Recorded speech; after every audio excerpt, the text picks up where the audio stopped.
The wind howled through the canyon like a dying animal flinging red dust across the valley floor. Naomi Redfern could barely see the iron gate through the storm, her skirt tattered around her legs, her lips cracked and bloodless. Every step she took up the winding trail felt like walking through gravel with glass in her boots. Her lungs burned, her throat was bone dry. She hadn't eaten in 2 days. She hadn't felt safe in longer. She could have turned back 100 times over the last mile. But where would she go? There was nothing behind her but empty desert, one broken-down town after another, and the lingering smell of whiskey and judgment. Ahead of her rose Horseshoe Hollow Ranch, white fences, a 3-story homestead, wrapped in porches, horses sleek as river stones grazing in the wind-swept fields. She wasn't dressed for this world. She wasn't fit for it, some would say. But she was still standing. Her shawl was more holes than cloth. The dress she wore had once been proper brown calico. Now it was sun-bleached, mud-caked, and barely clinging to the stitching. Her hands clutching her belly trembled not from fear, but from cold hunger and exhaustion riding on top of grief. She stopped 10 feet from the gate, steadied her breath, and reached up to knock. Before her knuckles could touch metal, a voice rang out from the side. Cold, hard. "Don't bother knockin'. Ain't no charity here." A man stepped into view, lean and sharp as barbed wire. He wore a brown vest, wide hat, and a badge of authority that came not from rank, but attitude. Jed Crowley. The kind of man who held his post, not because he was the best for it, but because no one dared push him out. "I'm not beggin'," Naomi said, voice cracked from disuse. "I'm askin' for work," he snorted.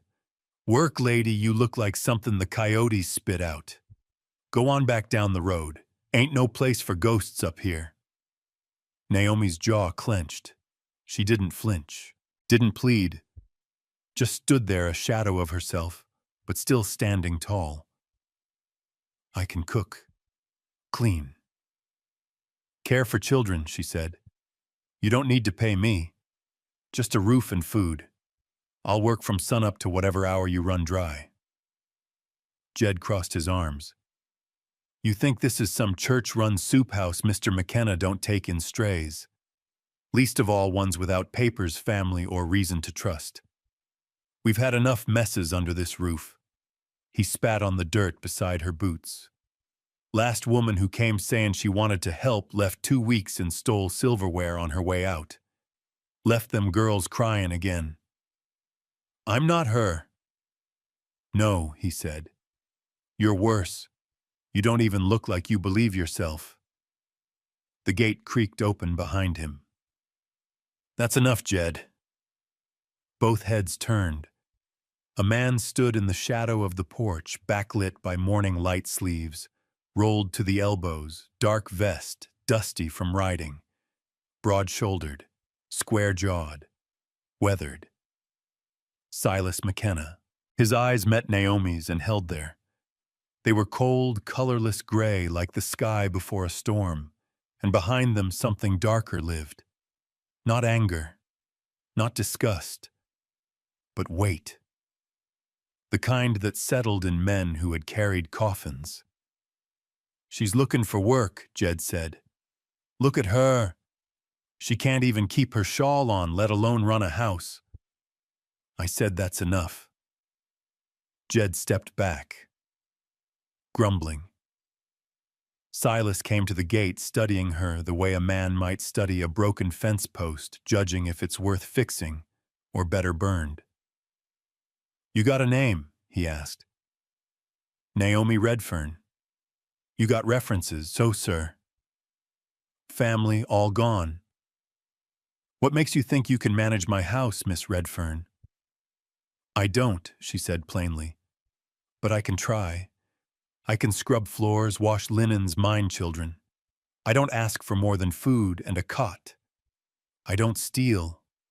I don't lie. And I don't scare easy." Silas raised one brow. Don't scare easy. No, sir. A long pause. The wind dropped for the first time in hours. A single leaf blew across the yard between them. He looked at her again, deeper this time. Not at the rips in her dress or the dirt under her nails, but something behind her eyes. My daughters, he said, finally, have been through more than they should have. The last few women who tried to fill their mama's place left when the job got too hard. They said all the right things. But they didn't stay. Naomi's throat tightened. I'm not asking you to be their mama, Silas said. But I am asking this. Can you be someone who don't quit when it hurts? Naomi swallowed hard. Her voice came low and rough. I lost my son to fever, lost my husband to sorrow.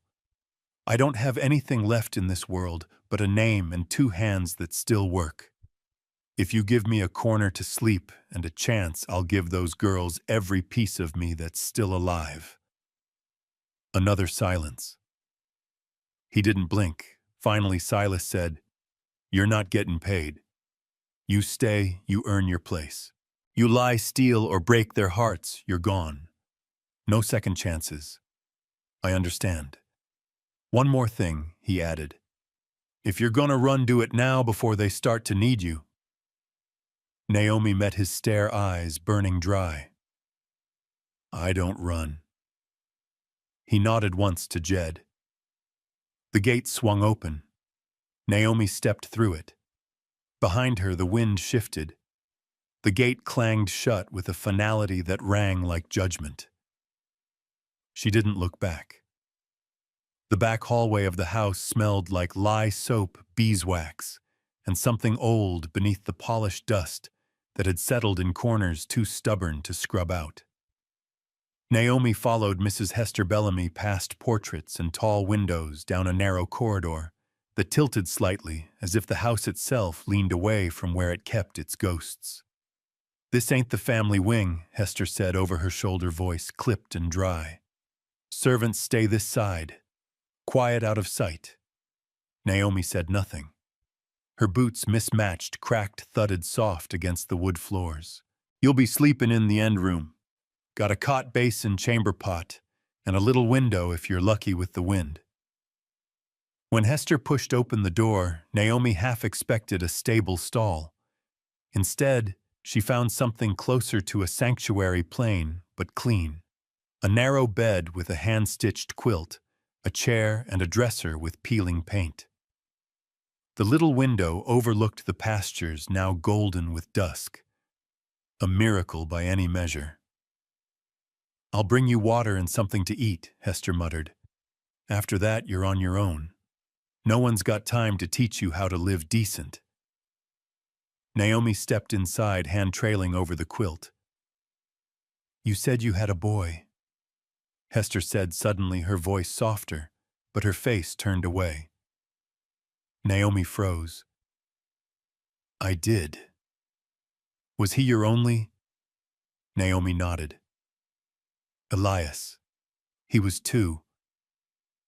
Hester didn't speak again for a long moment, then exhaled. There's towels in the drawer. Don't drip all over the floor. Then she was gone. Naomi sat on the edge of the bed, the quilt folding under her weight, like it was made of breath and memory. The silence held for a moment, then cracked with a whisper. Children laughing somewhere down the hall, followed by a sharp shush. The girls. She stood, went to the wash basin, and rinsed her face. The cold water shocked her skin, but it was the first clean thing she'd felt in weeks. She scrubbed her hands, arms, even the back of her neck, until they turned red. Then she changed into the clean shift Hester had left folded on the chair. When the knock came, Naomi flinched. She opened the door to find a young maid, freckled, barely 17, holding a tray with bread, cheese, and a bowl of stew. You're to eat quick, the girl said. Then Mrs. Bellamy says you're to meet the girls.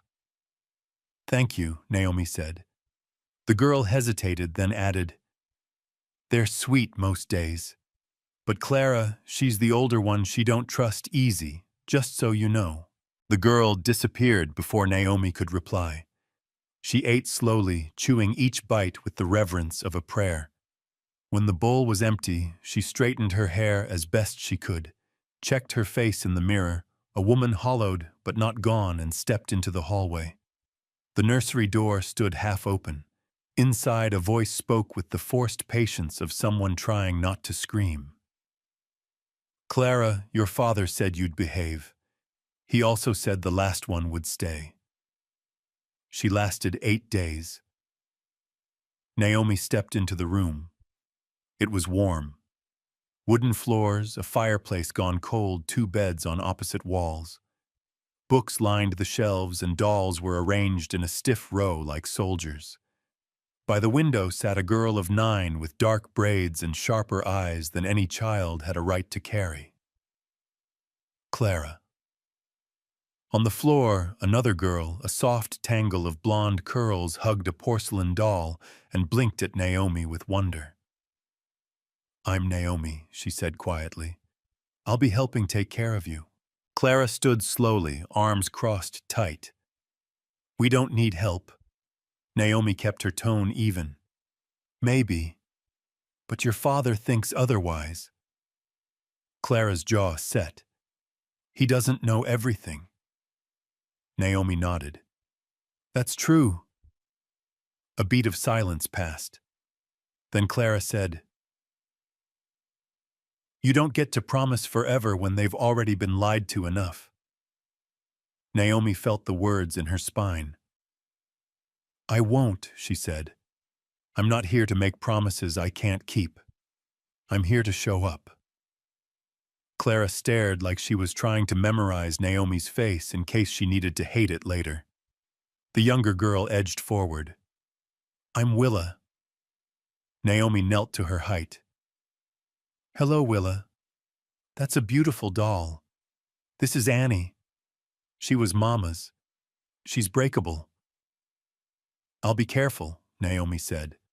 Clara rolled her eyes. You don't have to coddle her. She's 5, not a baby. Naomi stood. Seems like she's 5 and brave. Both things can be true. Clara's lip twitched. The smallest shadow of a smile. Then it was gone. They sat. Naomi on the floor, the girls at the low table. A book sat open, some kind of story, with worn corners and careful bookmarks. Clara pushed it toward Naomi. Read. Let's see if you can. Naomi raised a brow. That a challenge, Clara shrugged. If you read it boring, Willa will fall asleep. If you read it wrong, I'll correct you. Naomi smiled for real, just a flicker. Fair enough. She opened the book and began. Her voice filled the room, slow and steady. No dramatics, no fake cheer, just rhythm and breath letting the words live. Willa leaned in. Clara stayed cold, but she listened. Halfway through the second chapter, Willa climbed into Naomi's lap without a word. Naomi shifted to hold her gently. The doll was cradled between them. Clara spoke only once. Mama used to read that part different. I'd like to hear how someday, Naomi said. They reached the end of the story. Naomi closed the book. Willa was asleep. Clara stood. She never climbs into laps. Not even with Miss Annie. Naomi said nothing. She'll get hurt if you go, Clara added. They always go. Naomi tucked a strand of hair behind Willa's ear. Then I'll just have to stay. Clara didn't answer, but she didn't leave either. Footsteps echoed down the hall. A door closed somewhere. Naomi whispered, Thank you for listening. Clara snorted. You're not that interesting. But when Naomi rose, Clara followed her to the door. She stopped, hand on the frame, and said low, You don't get to promise forever when they've already been lied to enough. Naomi turned. I know. Clara studied her for a moment, then nodded once, sharp as a soldier granting permission. Good night, Miss Redfern, she said. And it almost sounded like a truce. Naomi woke before the rooster crowed. The sky outside her small window was still a deep navy blue, stars clinging to the edges like stubborn regrets. She dressed in silence, moving slowly, careful not to wake the sleeping house. The cotton dress Mrs. Bellamy had left hung loose on her frame, but it was clean and warm, and it smelled like cedar. She braided her damp hair with fingers still raw from scrubbing her own skin the night before. She hadn't looked in a mirror for long, but she'd caught enough of her reflection to see the hollowness hadn't gone away. The color would take time, the sleep, the strength. But there was something else in her eyes now, something older than grief. Resolve. She made her way down to the kitchen, where a low oil lamp flickered on the counter. Mrs. Bellamy stood at the stove already stirring something thick and white in a heavy pot. The smell of yeast and salt filled the air. You're up early, Hester said, not turning. Couldn't sleep. Most folks who've been through what you have don't sleep right for years. She handed Naomi a sack of potatoes and a knife. Peel. Don't leave eyes in 'em. I don't serve no cursed food. Naomi took the knife and started working. The quiet of the kitchen settled over her like a blanket, not meant for comfort, but for silence.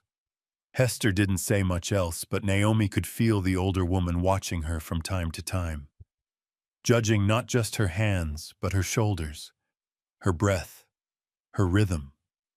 When the first light broke over the mountains, the house came alive like something stirring from a long slumber.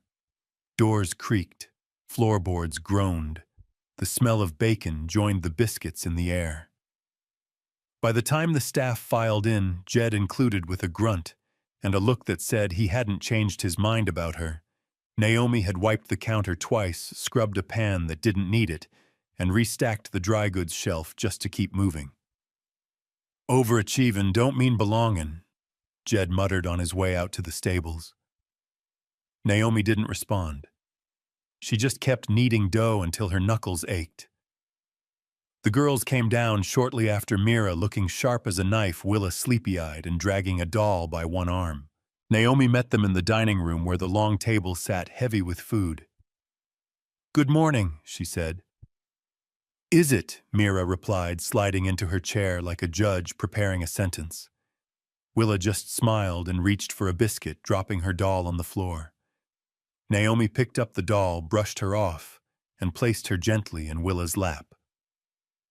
Silas came down last. His shirt sleeves were rolled, his jaw freshly shaven. He nodded once at the table, then sat at the head like a man who didn't ask for respect, he simply absorbed it. "Looks good," he said to no one in particular. Miss Redfern helped Hester noted. Silas looked at Naomi. Not a smile. But not nothing either. After breakfast, when Hester began clearing dishes, Willa grabbed Naomi's hand. "Will you come upstairs while we do school?" Mira scoffed. She probably can't even spell her own name. Naomi smiled at her gently. "Try me." The schoolroom was a small sunlit room at the back of the house, lined with shelves and chalkboards, with mismatched chairs and a long writing desk that had seen generations of childish fury carved into its surface. Names were scratched into the wood. Margaret, Silas's late wife, had taught the girls here once. Naomi ran her fingers over the grooves and wondered how often this room had felt more like a shrine than a classroom. Miss Adelaide, the official governess, was away tending to her sister in town. The girls had been left with assigned work and loose supervision until now. Mira opened her workbook and turned it so Naomi could see the page. Long division, fractions, multi-step word problems. She tapped her pencil on the page. "You can help me if you can solve this one." Her voice was ice and challenge. Naomi took the pencil. She scanned the problem.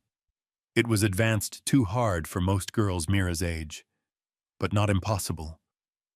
She began to write, quietly, efficiently. When she slid the book back, Mira leaned in, then frowned. "You forgot to carry the remainder," she said. "Look again," Naomi said, not unkindly. Mira blinked. Her eyes narrowed. She traced the math backwards. "Oh, you ain't here to be their mama." Jed's voice echoed in her mind. "Just don't break 'em worse." Naomi looked at Mira now, this bright, brittle girl with all her knives pointing inward. She knew exactly how easily a child could be broken by someone who tried to love them the wrong way. So she said nothing else, just picked up Willa's practice letters and began gently correcting loops and lines.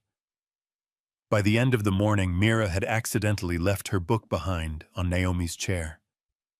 When Naomi returned it to her later, Mira didn't thank her, but she didn't glare either. That was progress. Lunch passed without incident. Hester sent Naomi to tidy the library. A thin layer of dust coated every shelf, proof no one had gone near Margaret McKenna's collection since her passing. Naomi moved slowly through the room, wiping spines and covers, reading titles like they were names on a gravestone. Pride and Prejudice. The Bible. A worn copy of Jane Eyre Corner's folded margins scribbled in elegant cursive. She opened the book and found a note tucked inside. "Even the plainest woman may hold the fiercest fire." Moschon. Naomi smiled. When she stepped into the hallway, Silas was there watching her. "Library's off limits unless assigned," he said, voice neutral. "Hester told me to dust." He nodded. "She used to read in there," he added after a pause. "Your wife, He nodded again. Naomi offered him the note. She had fire. He took the paper, folded it slowly. She did. There was a pause between them, not tense, not easy either. "Your girls are smart," Naomi said. "They get that from their mother." Naomi looked at him. "They get more from you than you think." He studied her for a beat too long, then walked away without another word. That night, Naomi lay in bed and watched the stars through her tiny window. Her hands were sore, her spine ached, but her heart had settled into something unfamiliar. Hope. A soft knock came at her door. She opened it to find Willa barefoot in the hallway, doll in hand. "Can I sleep in here?" the girl whispered. "Just tonight." Naomi knelt, brushed hair from Willa's face. "Of course." She pulled back the blanket, helped the child crawl in, and settled beside her. As Willa curled into her side, already half asleep, she murmured, "You smell like biscuits." Naomi laughed softly. "I'll take that as a compliment." Silence filled the room. Safe for once. In the darkness, Naomi thought of the road behind her, the men who had called her worse than worthless, and the hole her son had left in her chest. Then she looked at the small sleeping child in her arms, and for the first time in what felt like forever, she allowed herself to believe that maybe she hadn't come here to survive. Maybe she'd come here to live again. Morning light crept in slow through the lace curtains, throwing soft golden shapes across the quilt. Naomi lay still for a moment, the rise and fall of Willa's breath warm against her side. The child had slept soundly, arm tucked beneath her doll, one foot pressing against Naomi's hip, as if to anchor herself in place. It had been a long time since anyone held on to Naomi like that in sleep. She slipped out of bed, carefully tucking the covers around Willa. Her knees popped as she stood, the kind of ache that came from years of walking too far and sleeping too little. Outside her door, the hallway was quiet. The ranch was slower on Sundays, no schooling, fewer chores, and sometimes Silas took the girls into town. Naomi padded barefoot toward the staircase, the worn wood cool beneath her feet. She passed a row of framed portraits on the landing, sepia-toned faces of McKenna's past. But one photo, newer and tucked slightly behind the others, caught her attention. It was Margaret. Her smile was small but genuine, her hair pinned back in a loose twist. She stood next to a younger Silas, who was grinning in a way Naomi hadn't yet seen with her own eyes. Margaret's hand rested on her belly. Naomi stared at it longer than she meant to. There was something in the woman's eyes, clarity, yes, but also sorrow. Like even in that moment she knew she wouldn't be here long. Behind her a floorboard creaked. Naomi turned to find Mira watching. She used to fix that picture every time it got crooked. Naomi stepped back. "It's a beautiful photo." Mira nodded. "Daddy doesn't look like that anymore." "No," Naomi agreed. "But maybe he still remembers how." They didn't say anything more. Mira turned and walked away, her footsteps whisper soft. Downstairs, the kitchen was already warm. Hester stood at the stove frying bacon, and Jed nursed coffee in silence. Naomi took a clean apron from the hook and set to work without being asked, scrambling eggs, buttering toast, slicing oranges. No one said much. The quiet of Sunday mornings on a ranch held its own kind of reverence. When the girls came down, Willa clung to Naomi's hand, as if the night hadn't ended. Silas followed last. His boots thudded heavy on the floor. He took his usual place at the head of the table, silent as a statue. They ate without talk, the only sounds the scrape of forks and the occasional clink of glass. Until midway through the meal, Silas set down his knife. "Mira," he said, "did you write your aunt back yet?" "No, sir." "You should. She worries." "Yes, sir." He looked over at Naomi. She froze with her hand halfway to her cup. "You been sleepin' all right?" he asked out of nowhere. Hester's spoon paused midair. Naomi blinked. "Yes, sir." "You don't have to call me that," he said. "You work here, but you're not staff." Jed snorted softly into his coffee. Naomi ignored him. "Thank you, Mr. McKenna. I slept fine." Willa grinned. "She let me sleep in her bed." Mira dropped her fork. Silas arched a brow. "That right," Naomi answered before Mira could. "She had a bad dream. I didn't see any harm in letting her rest." Silas nodded. No harm at all. But his voice carried a weight Naomi couldn't quite name. After breakfast, the house thinned out. Mira went upstairs to write her letter. Willa curled beside Naomi on the parlor rug with a pile of wooden animals. Jed left to check fences. Silas remained on the porch, a cigarette burning slow in his fingers, eyes scanning the horizon like he was waiting for something to rise from the dirt. Naomi stepped out, wiping her hands on her apron. "Mind if I join you?" He didn't answer, but he didn't say no either. She sat in the chair beside him. The porch creaked under their combined weight. The breeze carried the smell of horses and sun-warmed pine. Silas didn't look at her, just stared out over the fields. "You been here a week," he said. "I have. You planning to keep staying if you'll let me?" He nodded once. "The girls seem better, quieter." Naomi waited. There was more coming. "My wife died 2 winters ago. Fever hit fast. She was fine in the morning, buried by sundown." Naomi kept her voice soft. "I'm sorry." He shook his head. "It wasn't your fault." A beat passed, then another. She read to him every night, he said, even when she was sick. Her voice would go scratchy, but she'd finish the chapter, then kiss their heads like they weren't about to lose everything. He took a drag of his cigarette. I didn't cry at her funeral. Not once. I just stood there and held Mira's hand so tight I left a bruise. He flicked ash into the wind. Sometimes a man forgets how to grieve, so he just becomes quiet instead. Naomi didn't speak, didn't touch him, just let the silence hang. I tried hiring women to help. He continued. Some were kind, some were decent. None of them stayed. I think it's 'cause I couldn't look 'em in the eye without remembering.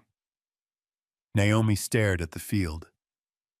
Do I remind you of her? No, he said, and finally looked at her. That's why I can breathe when you're in the room. Something cracked in her then. A little. Not enough to break, but enough to bleed. Silas stood abruptly. I got fences to check. He left without another word. Naomi sat on the porch alone, listening to the breeze whistle through the rafters, her heart thudding harder than it should have. That night, Willa fell asleep early, curled in Naomi's bed again. Mira stood in the doorway, arms crossed. Daddy doesn't talk about Mama. I know. He talked to you today. Naomi didn't reply. Mira chewed her lip. Did you love your boy? More than life, Naomi wanted to say. More than anything. I still do, she said instead. Mira stepped into the room, sat on the edge of the bed. Willa said you smell like biscuits. She likes that. Naomi smiled. I'm glad. She used to wake up screaming. Not last night. They sat in silence for a while, then Mira whispered, If you leave, don't do it at night. Don't just disappear. Naomi's throat tightened. I'm not planning to leave. Mira nodded like she heard that before, but she didn't argue. When she stood to go, she hesitated in the doorway. Good night, Naomi. Not Miss Redfern. Just Naomi. And it was the first time the name had felt like something she was allowed to keep. The sun broke gently over Horseshoe Hollow that morning, sliding gold across the rafters and warming the wooden floors like spilled honey. Naomi stood barefoot in the kitchen, shelling peas by hand, the slow rhythm giving her thoughts room to stretch. Behind her, Willa's small feet padded across the kitchen tiles. Miss Naomi, she whispered, hugging her doll close. Can you fix my hair today? Naomi turned, hiding her surprise. Willa had never asked for anything more than a story or a lap to curl into. Hair that meant trust, intimacy, memory. Of course, Naomi said softly, wiping her hands on her apron. Let's go sit where the light's good. They took a seat on the back porch steps where morning light filtered through the slats of the railing and warmed the wood beneath them. Willa sat between Naomi's knees, back straight, doll in her lap. Her hair was fine and slippery, full of little knots from sleep and play. Naomi worked gently, teasing the tangles loose with her fingers first, then a bone-handled comb Hester had given her. You braid a girl's hair right, Naomi murmured. She'll remember it longer than any bedtime story. Willa tilted her head. Did someone braid yours when you were little? Naomi smiled, though it hurt. My grandmother. She had hands like bark and a voice like river rocks. She said every braid was a story. One for strength, one for patience, one for love. Willa giggled. Can mine be for playin' and peaches? Naomi laughed. I think that sounds perfect. She started weaving, slow and careful. Each movement was deliberate, crossing one section over another, smoothing strands, anchoring memory into motion. Her own mother had never done this. hadn't known how. It had always been her grandmother, quiet in the early dawn, combing through Naomi's hair while singing old Cherokee lullabies. She hadn't thought about those songs in years. Her fingers moved on instinct, now tighter near the scalp, looser near the ends. When she tied off the braid with a ribbon from her pocket, a bit of green silk she'd found in a drawer, Willa looked over her shoulder, beaming. "I look like a Sunday picnic." "You do," Naomi said, kissing the crown of her head. "A very special one." From the doorway, Mira stood watching. "I want one too," she said, trying to sound casual. Naomi blinked, then nodded. "Of course." They traded places. Mira sat straighter, stiffer. "I don't want any ribbons," she warned. "Not a one," Naomi promised. As she parted Mira's thick, dark hair, Naomi found herself speaking without thinking. "My son had hair this color," she said softly. "Elias. He was a quiet baby, but he laughed in his sleep. I never knew what made him so happy in dreams." Mira didn't answer, but she didn't pull away either. "I used to braid his hair in little ties," Naomi said, "until some men in town said it was soft, said I was raising him wrong, that he'd grow up weak." She paused, fingers trembling slightly. "I stopped after that. Just once. And he cried the next morning, said he didn't feel real without it." Mira turned her head slightly. "What happened to him, fever?" Naomi said simply. "It took him fast, quicker than I could bargain. I held him until his skin went still." She tied off Mira's braid. "You don't have to say nothin'," Naomi whispered. "Just thank you for letting me remember him a little today." Mira was quiet for a long time, then said, "You can braid mine again tomorrow, if you want." Naomi swallowed the lump rising in her throat. "I'd like that." Later that afternoon, while the girls played with chalk on the porch and drew crooked hopscotch lines, Naomi returned to her room for a moment alone. She sat on the edge of her cot, looking down at her hands, still slightly scented with soap, still trembling. Beneath the bed in a small tin box, she kept the only photo she had of Elias. She hadn't looked at it in months. Not since before the last town. The last disappointment. She pulled it out now. His smile was half missing teeth just coming in. His cheeks were round eyes wide with mischief. She ran her thumb across the crease down the center. "I hope you don't mind," she whispered, "but I'm trying again. Not to replace you. Just to keep the light from going out." Outside, the girls were laughing. Real laughter, bright and unguarded. It made her cry. That night, Naomi sat out front peeling apples by the barrel for tomorrow's pies. The motion soothed her. The rhythm, the scent, the sound of the paring knife carving thin curls of red and gold. Silas came up the steps, his hat pushed back, shirt unbuttoned at the collar. He sat beside her without asking. "I like the way the house sounds now," he said after a while. Naomi didn't answer. "Used to be so quiet you could hear the clock ticking 3 rooms over." She peeled another apple, handed him a slice. "They trust you," he said, "both of them." "I'm grateful," Naomi replied. He chewed slowly, then almost too quietly. "You loved him, your boy, with everything I had." Silas nodded, still not looking at her. "I loved Margaret," he said, "but I didn't know how deep till she was gone. We were raised to be strong, not sentimental. Ranching folk don't write poems. We mend fences, fix roofs, bury pain like fence posts." Naomi said, "Burying don't make it disappear." "No," he agreed. "It just grows deeper roots." They sat in silence a while longer. Inside, a lamp flickered. The girls were reading in the parlor. Mira had picked a book from Margaret's shelf and was taking turns reading aloud with Willa. Naomi listened with her eyes closed. "Your girls are good-hearted," she said. Silas looked at her then. "They're better when you're around."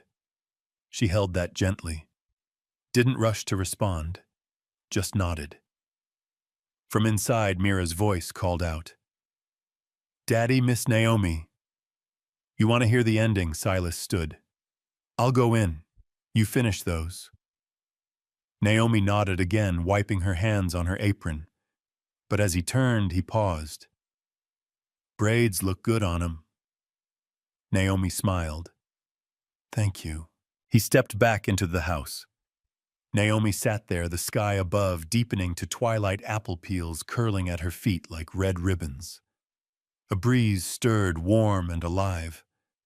Her hands still smelled faintly of lavender and peach soap. And for the first time in what felt like a lifetime, she didn't feel like she was pretending to belong. The storm didn't come with thunder.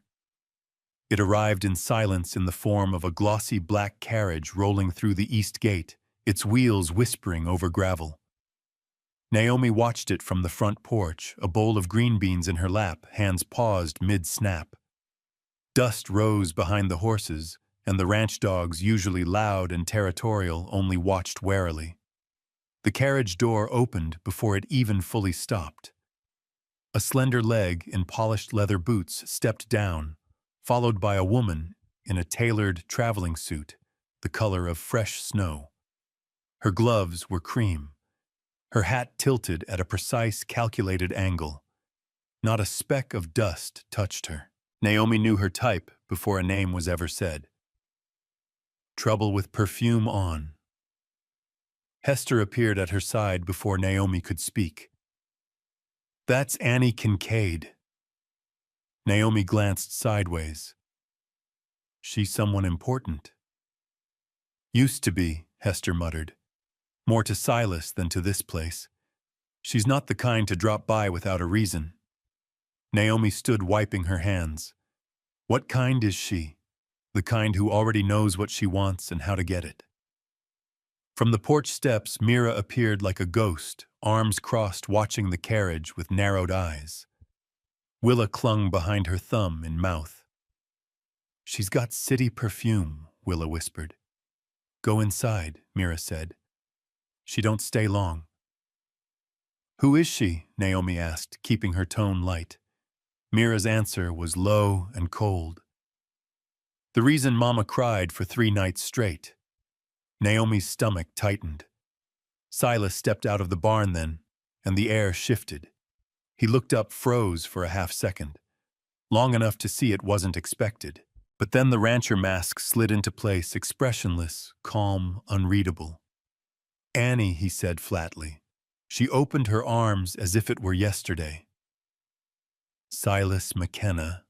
Still pretending you don't have a heart in there."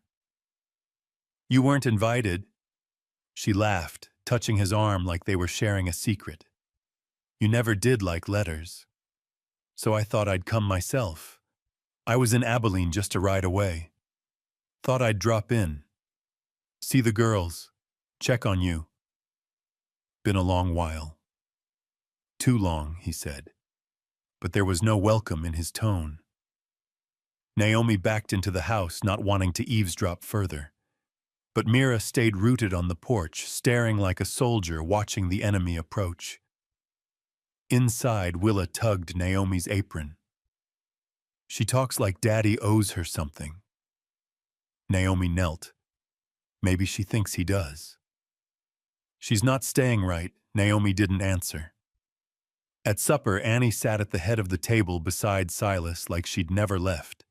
She poured herself tea before anyone offered, complimented Hester's biscuits like she'd trained her, and smiled at Naomi the way a rattlesnake sizes up a boot. "You must be the help," she said sweetly. Naomi looked her in the eye. "I'm Naomi. I look after the girls." "Of course you do. How kind. And how temporary." Silas cut in. "She's not help. She's family." That stopped the room cold. Even Jed paused mid-chew. Annie blinked slowly.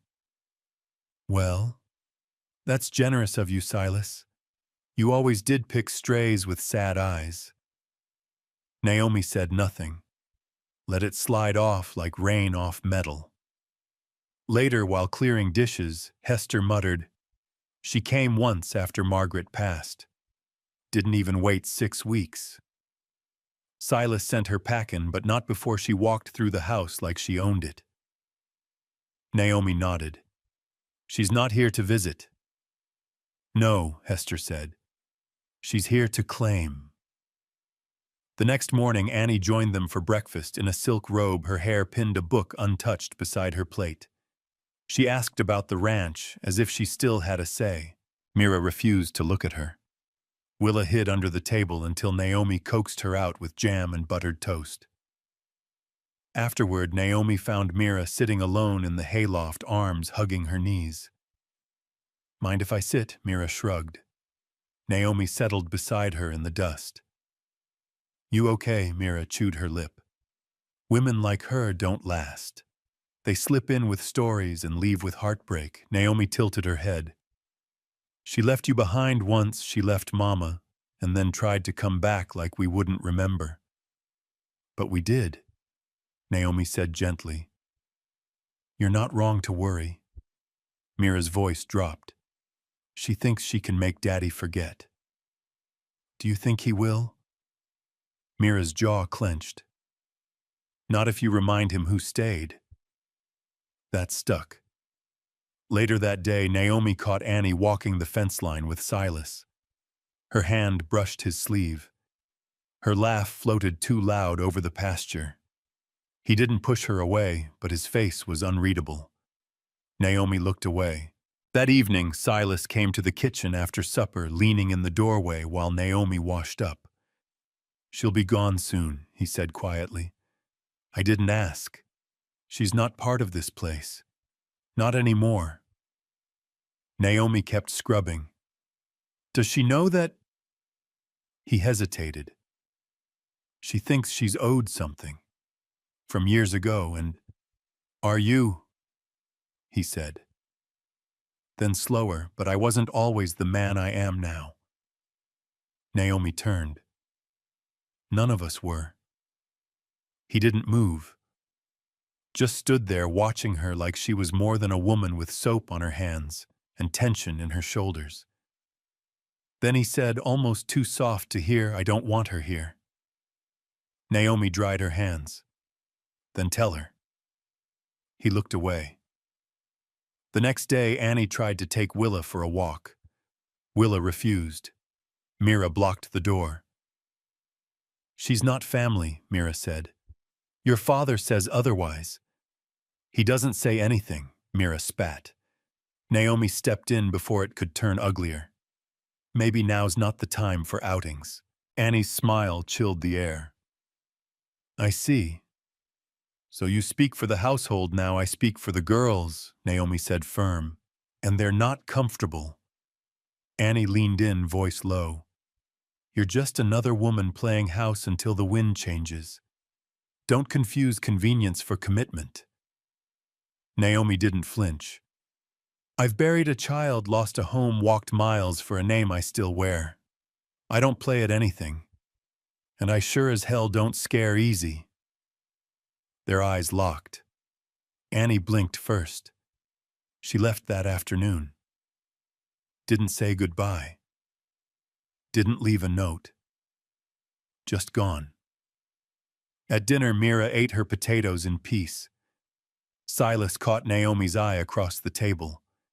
He gave her the smallest nod of gratitude. Not loud. Not performative. Real. And in that silence, Naomi felt her place settle a little deeper. It began with a drawer that stuck. Naomi was dusting the library that morning, working through the shelves Margaret once curated so carefully. The house still felt the aftershock of Annie's departure, quieter, almost relieved, but Naomi sensed something under that silence, like a low hum waiting to be heard. She tugged at the bottom drawer of the old writing desk. It had never opened clean, but today it stopped short like it had something to protect. She reached around the side fingers, brushing the inside panel. Something thin, folded. She pulled out a letter, yellowed, unsealed, tucked deep between drawer and frame as if hidden on purpose. The handwriting was delicate, slanted. Margaret's. She glanced toward the hallway. Empty. Naomi unfolded the letter. Silas. If you're reading this, it means I wasn't brave enough to say the words out loud. I've known for some time, longer than I let on, that the fever will win. But there's something else I need to tell you, something I buried with the best intentions. He came back. I told him to leave. I begged him. But I never told you he showed up at all. I thought keeping it from you would protect the girls, protect our home. I was wrong. He said he'd return. If Naomi ever finds this letter, then I hope she's the one I prayed for. The one who'd understand the weight of truth and carry it right. Love always. Margaret. Naomi's breath caught. The letter shook in her hands. He came back, who? She read it again. Every line dripped with unspoken fear. Margaret, the strong one. Margaret, who read by firelight and never missed a detail. Margaret had been afraid enough to hide this note and to name Naomi by name in it. Her stomach churned.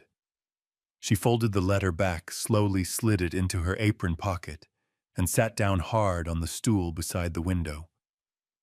Outside, the wind moved through the pines in long breaths. Something was coming.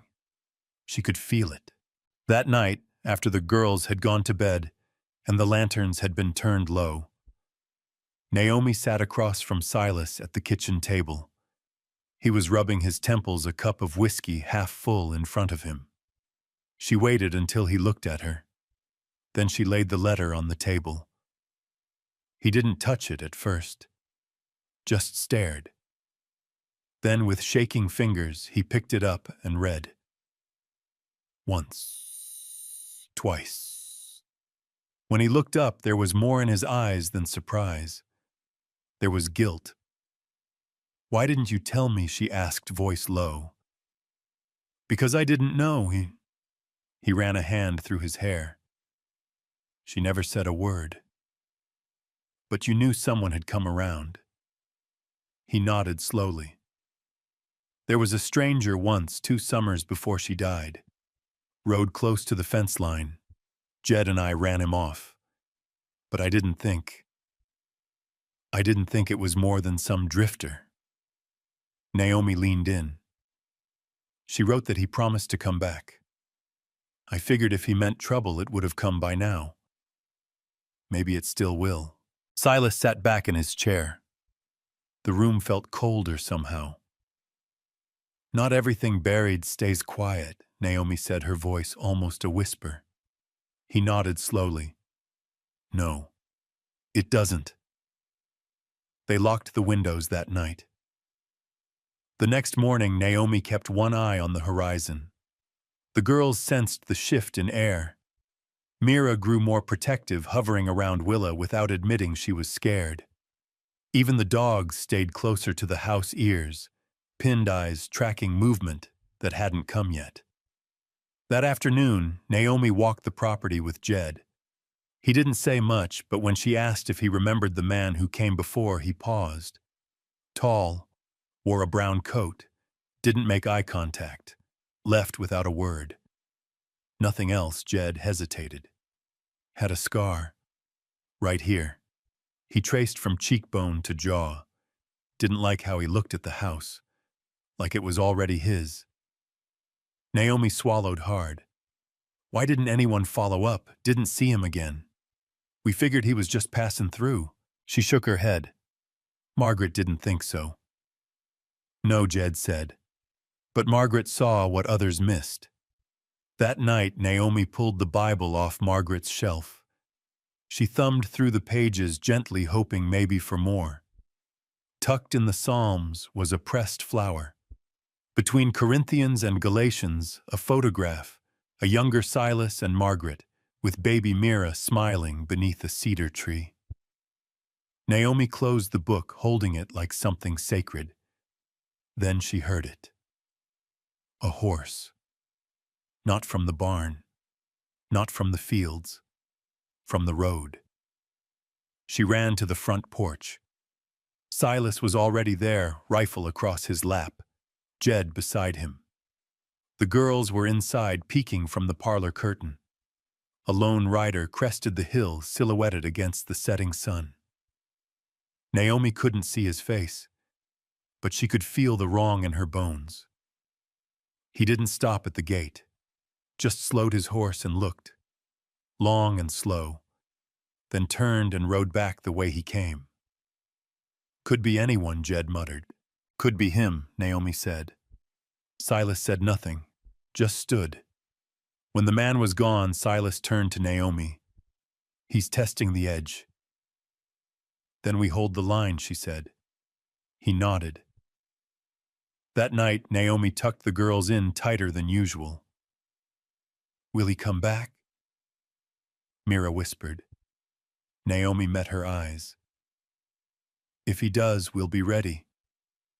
Willa clung to her hand. Promise, Naomi leaned down, kissed her forehead. I promise.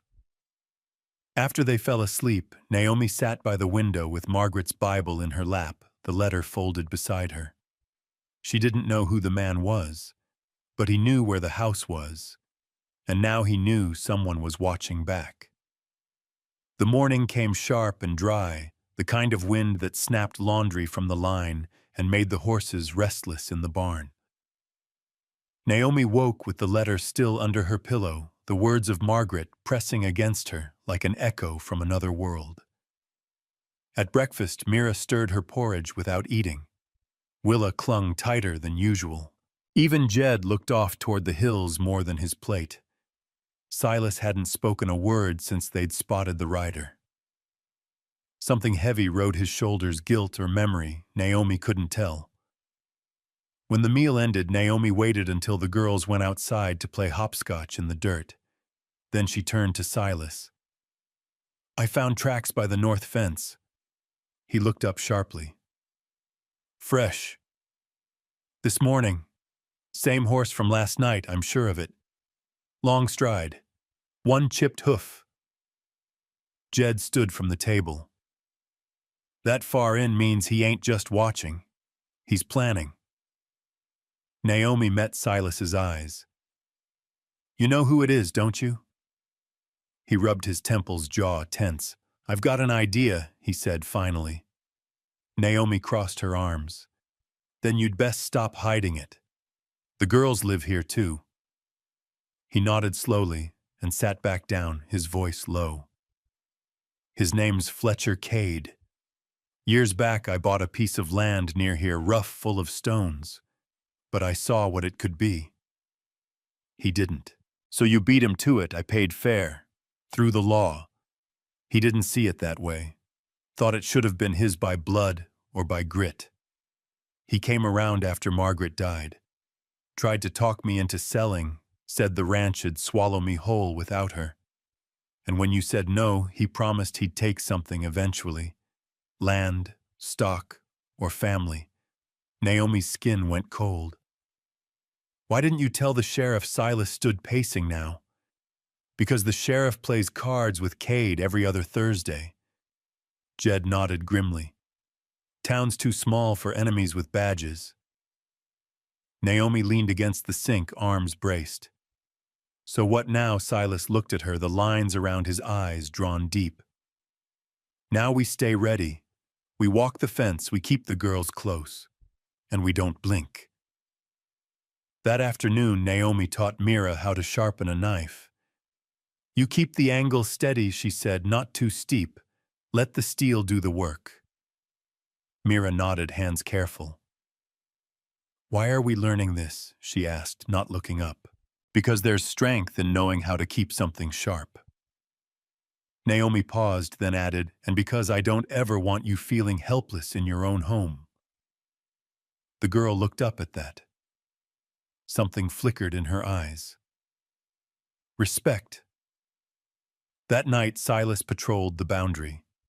Naomi joined him. They walked in silence for a while, lantern light dancing on the grass. The moon was thin, the air tight with quiet. Why come back now? She asked finally. Silas didn't answer right away. Some men don't want land, he said. They want what it costs to defend it. They want to see how far they can push a man before he breaks. Naomi understood more than he knew. Then don't break, she said. He looked at her a long, quiet glance. You make it sound simple. It's not. But it's a choice. Every day, every hour. They rounded the barn. A rabbit darted across the dirt and disappeared under the fence. Naomi exhaled slowly. He's trying to scare us, she said. Cade's testing the wire, hoping we'll crumble first. Silas touched her shoulder. Not a grab, just grounding. He doesn't know you, he said. You don't crumble. She didn't reply, but something warmed in her chest. Inside the house, Mira was up reading, keeping Willa company in bed. Naomi peeked in on them, smoothing their blankets. You feel safe, she whispered. Mira nodded. I do now. Naomi smiled and turned down the lamp. Later that night, a noise jolted her awake. Not footsteps. Metal. She grabbed the lantern, pulled on her boots, and met Jed outside by the barn. Gate's open, he said. The west side gate hung askew. The chain sliced clean, not just rusted loose. Naomi moved past him and found the prints. Not from a horse. Boots, heading toward the cattle pen. They followed them. One of the younger calves had been let loose, its rope cut. No sign of it. Just muddy prints heading west back toward the road. They're testing how fast we react, Naomi said. Or how far they can go before we shoot, Jed muttered. When they returned to the porch, Silas stood waiting, rifle in hand. Next time, he said, we don't follow. We stop him here. Naomi met his gaze. Agreed. She slept little that night. Every creak of the house set her nerves on edge. Her son's name rose to her lips more than once, whispered like a shield. By morning, she was already up cooking breakfast while the sun was just beginning to warm the hills. Mira came in early. Was there trouble, she asked. Naomi nodded. Someone opened the pen. Took a calf. Mira's eyes narrowed. Cade, most likely. Do we tell Willa? Not yet. They sat in silence for a while. Then Mira said, You don't have to stay, you know. If this gets worse. Naomi turned to her steady. That's exactly why I do stay. Silas joined them shortly after, face drawn but alert. I'm going to ride out. See what Cade's really after. Naomi stood. You shouldn't go alone, Jed said. He's not. Naomi looked between them. She wanted to go too, but someone needed to stay with the girls. Be back before dark, she said. Or I come looking. Silas gave a small smile. You're something, Naomi Redfern. Don't you forget it. As they rode off, Naomi turned back to the house and locked every door behind her. The sun was sharp by the time Silas and Jed reached the north edge of Cade's land. The gate stood half-hinged cattle bones bleaching in the tall grass, and the barn beyond looked like it hadn't housed anything living in years. Cade stood beside the well, cleaning a rifle with the casual care of someone waiting for something to fall apart.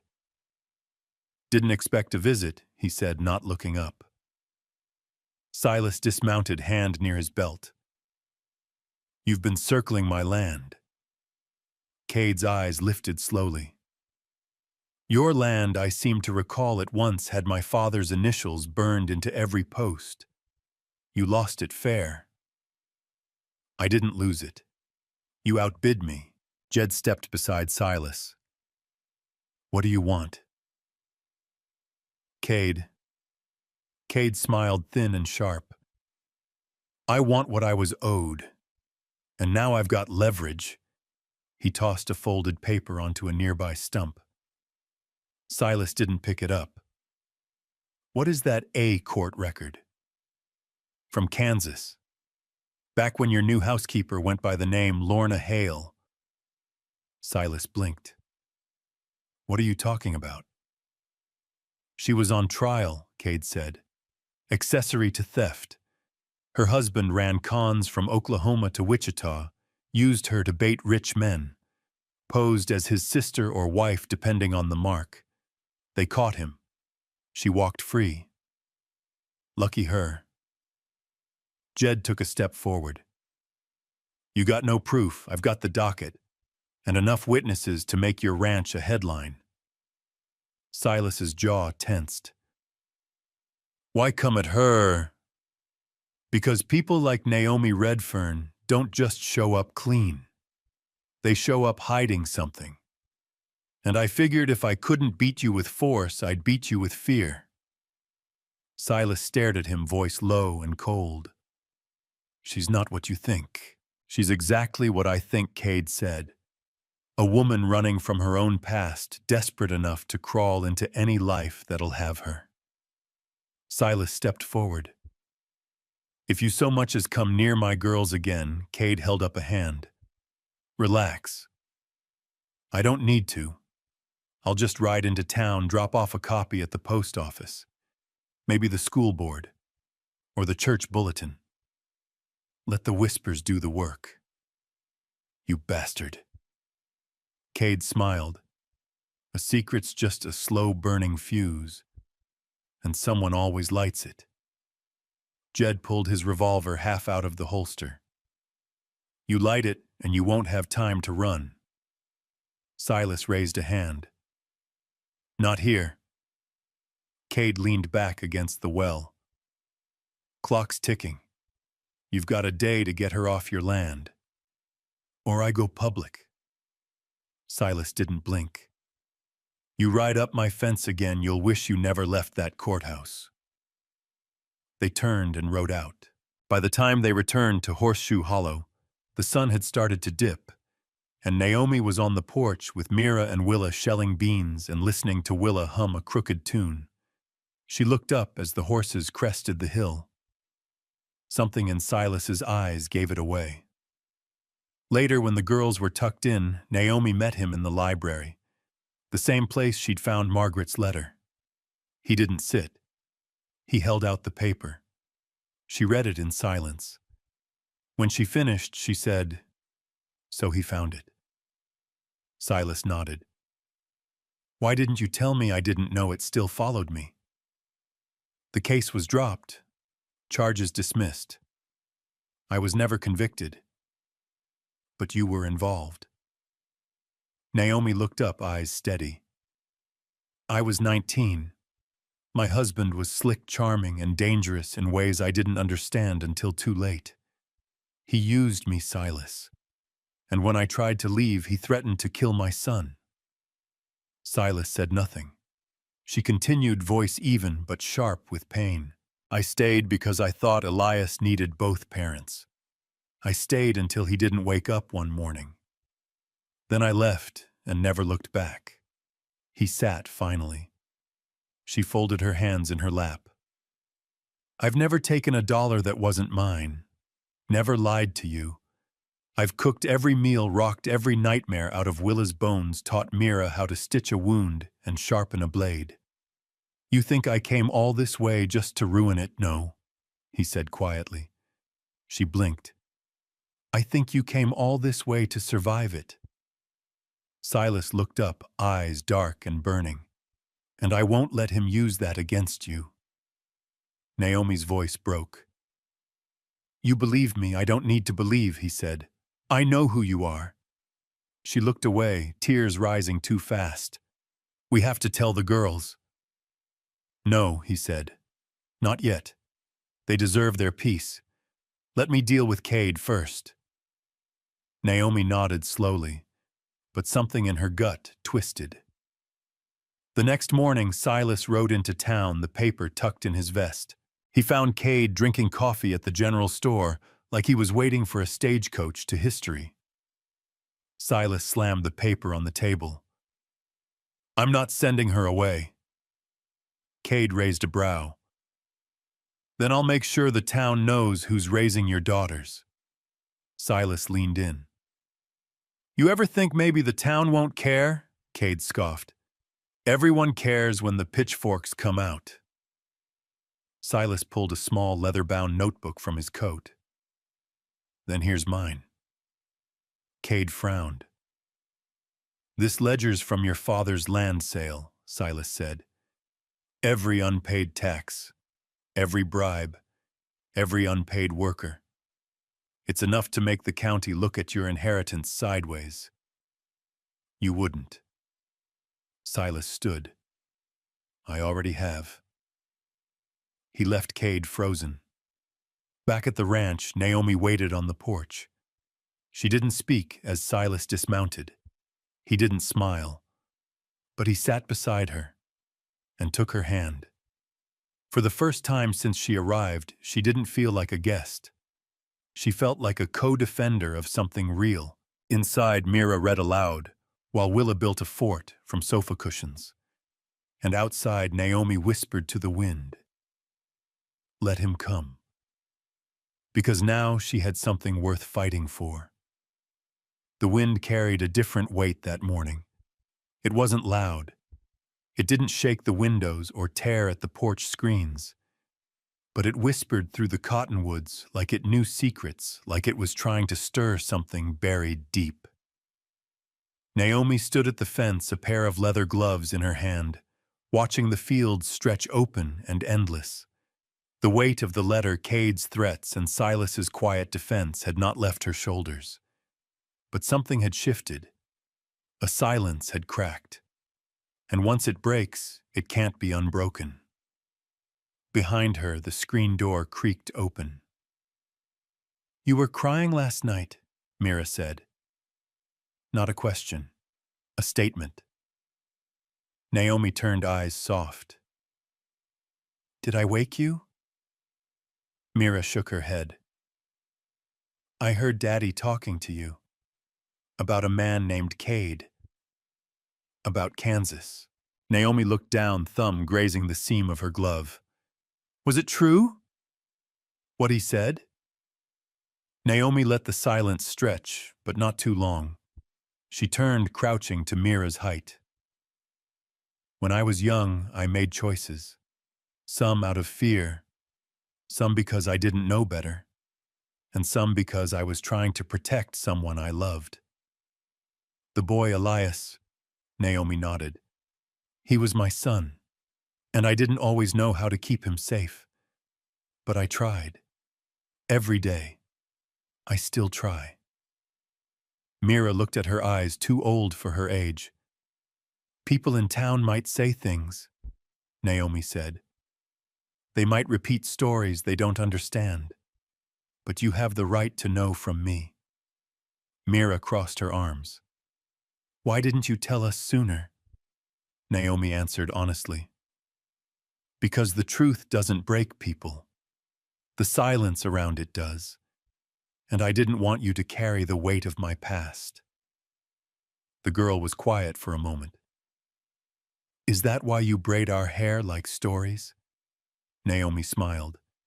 Yes, so you remember strength, and where you come from, and how to hold your head up even when the wind tries to knock it down. Mira uncrossed her arms and stepped forward. She wrapped her arms around Naomi's waist and held tight. I don't care what Cade says. You don't leave. Not ever. I won't. Not unless you send me away. We won't. Naomi swallowed, blinked hard, and kissed the top of her head. Inside, Willa had already sensed the change. She sat at the table quietly drawing the sugar bowl clutched tight like an anchor. When Naomi approached, she didn't look up. "Are bad men coming?" Naomi knelt beside her. "They might try, but we're not alone, and we're not afraid." Willa finally looked at her. "Daddy said you're brave, braver than him." Naomi chuckled, brushing a curl behind Willa's ear.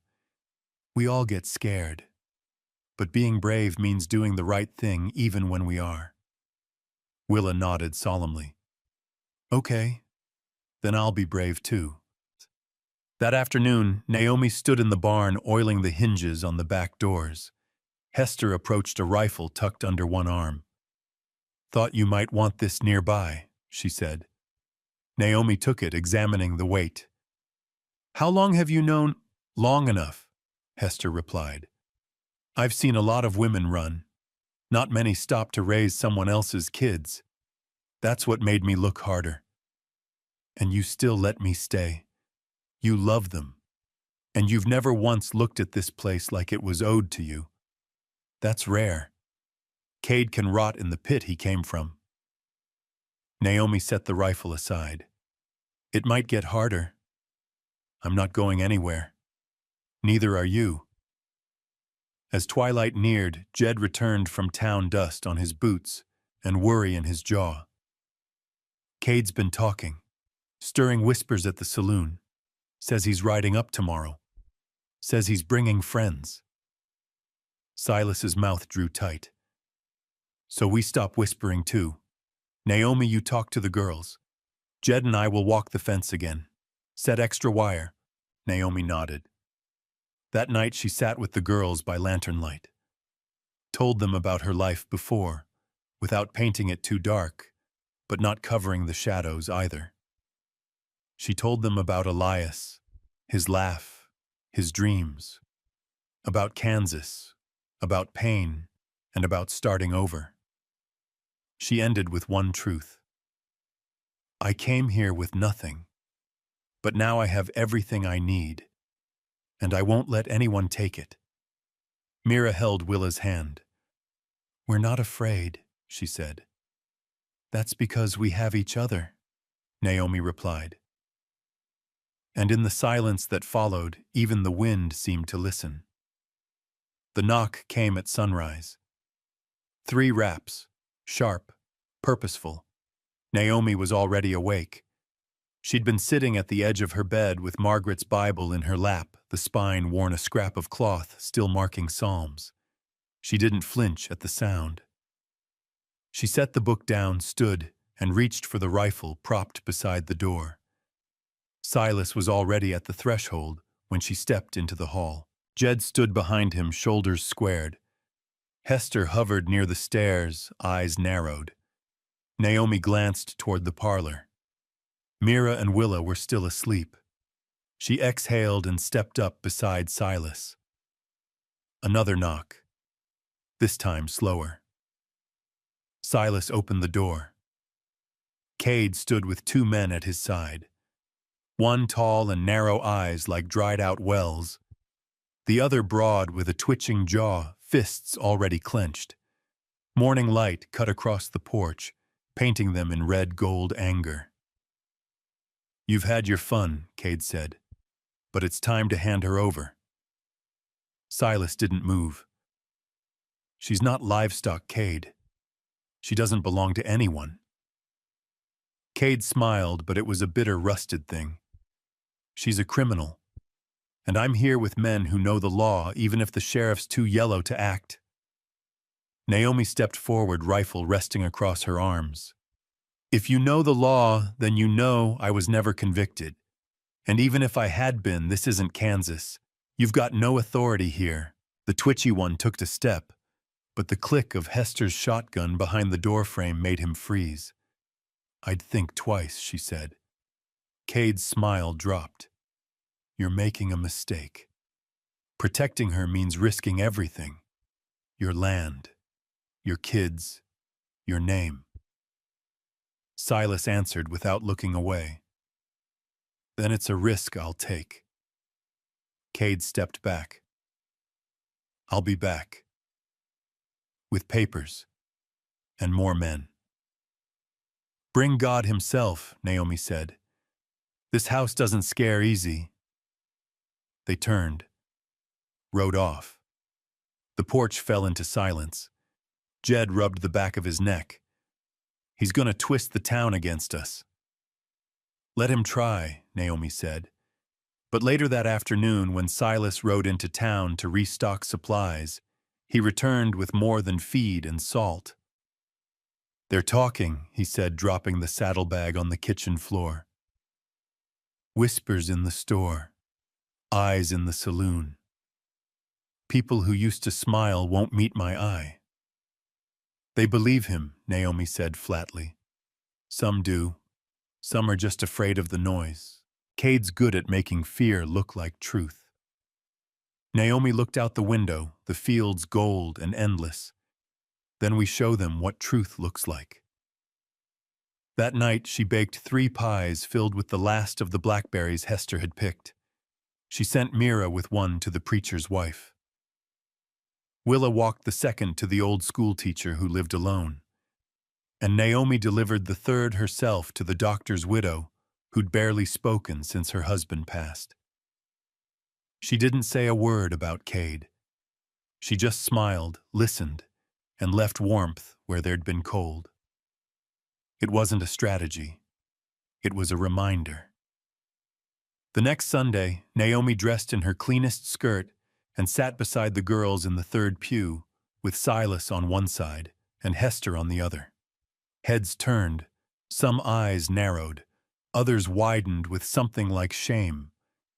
When the hymn began, Naomi sang, clear, strong, without apology. Later outside under the cottonwoods, the preacher approached her. "I heard some talk," he said, "but I judge a woman by the company she keeps. And these girls shine brighter than Cade's gossip." Naomi nodded. "Thank you. But I'm not asking for protection. Just space to stand." "You've got it," he said. Still, Cade wasn't finished. Midweek, a letter arrived, nailed to the front gate, written in crude block script. "Your past doesn't die just because you plant flowers over it." Naomi read it in silence, then folded it and tucked it into her apron. That night, Mira brought her a sketch she'd made, a picture of their house with trees all around it and 5 figures on the porch. "That's us," she said. "Even Hester." Naomi pointed to the tallest figure. "That you," Mira shook her head. "That's you. You're holding the roof up." Naomi felt her throat tighten.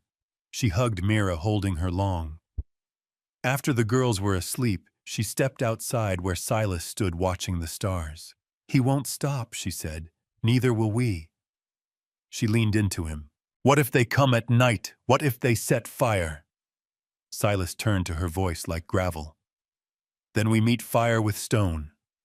You're not alone, Naomi. Not ever again." The next morning, she taught Mira how to use the smaller rifle. Willa learned how to whistle sharp in case of danger. Hester showed Naomi how to load faster, even in the dark. And Silas walked the fence line every night. They didn't wait for fear. They prepared for it. Because it was coming. The fire started in the east pasture just before dusk. It moved low and fast, eating dry grass with a whisper that turned into a roar. By the time the smoke reached the house, Naomi was already running with 2 buckets and a rag tied around her face. Silas and Jed came from the barn, shovels and wet sacks in hand. Hester hollered from the back porch, rallying the girls and corralling the dogs. Naomi's boots tore through the soil as she reached the edge of the blaze. The flames weren't natural, too clean, too quick. Set, deliberate. Cade's hand. She didn't scream. She didn't panic. She fought. They dug lines, beat back tongues of fire. Willa watched from the porch steps, arms wrapped tight around Mira's waist. Mira held the shotgun Silas had given her, white-knuckled but ready. The smoke stung Naomi's eyes, but she kept going. Wet sack. Swing. Breathe. Again. Again. Then she heard it hooves. A dozen riders cut across the horizon. Cade, at the front, rifle slung across his chest. The fire behind him lit his silhouette like a devil's sketch. Silas stepped between Naomi and the line of horses. He didn't raise his gun yet, but his hand hovered over the grip. Cade reined in. Still think you can hold this place? You can't fight fire with stubborn Silas. Naomi stepped forward. Her voice was gravel and steel. You set this fire, and you brought witnesses. So when this land burns, you can claim you tried to stop it. Cade grinned. Fire's a force of nature. No one owns it. Just like the past. Naomi's jaw locked. But we own our future. Silas raised his voice. You and your men have 2 minutes to turn around. Next step past that fence is a step too far. Cade laughed. You gonna shoot me in front of children? Jed appeared from the side, rifle cocked. Wouldn't be the worst thing they saw this week. There was tension in the saddle leather. A second where breath didn't move. Then Cade raised a hand. Let it burn, he shouted. Let 'em defend ashes. He wheeled his horse and galloped away. The others followed. Dust rose in their wake. Naomi turned back to the fire. We hold this line, she shouted. And they did. Buckets passed, blankets soaked, Hester's hands blistered from swinging a shovel. Jed collapsed twice, got back up both times. Silas moved like a man possessed. Naomi fought like a woman born in flame. When the fire finally died, it was nearly midnight. The east pasture was scorched black, but the house still stood. The barn stood. The trees behind the well were singed, but not lost. Naomi stood at the edge of the smoke chest, heaving. Silas touched her shoulder. We're still here, he said. She nodded, but didn't speak. Later, when the girls were asleep and the others rested, Naomi went to the garden. The roses she'd planted weeks ago were wilting from heat, but they hadn't burned. She knelt, brushing ash from the petals. Then she heard Mira's voice behind her. I wanted to be brave like you, but I was scared. I thought maybe we'd lose everything. Naomi turned. Mira was holding the drawing again, the one with the house and the 5 figures. Naomi pulled her close. Being brave isn't about not feeling scared. It's about choosing love anyway, even in fear, even in fire. Mira nodded, tears bright.